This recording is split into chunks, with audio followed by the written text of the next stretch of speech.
Okey gang, ini aku nak buat ni nugget versi diet. Sebab apa kata versi diet? Kita tak menggunakan tepung ke apa, menggunakan ayam, tempe, aku salur telur dan cornflake. Okey, ni aku akan salur telur. Dan aku akan letak atas flake ni. Sedap ni, sedap, memang sedap. Protein tinggi, sesuai untuk umur yang nak diet ataupun nak bina badan ke apa.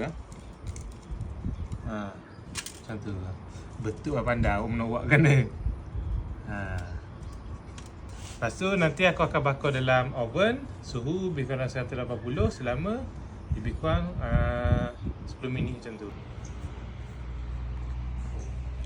Okey gang, nugget ayam diet versi diet dah siap.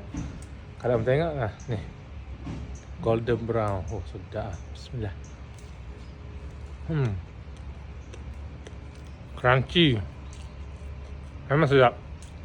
Sesuai untuk awak yang nak weight loss, nak buat muscle, insyaAllah. Sekejap. Protein tinggi insyaAllah. Isi ayam semua utama, tempe, ubi, semua cukup dalam ni insyaAllah. Kalau nak resepi, komen kat tepi.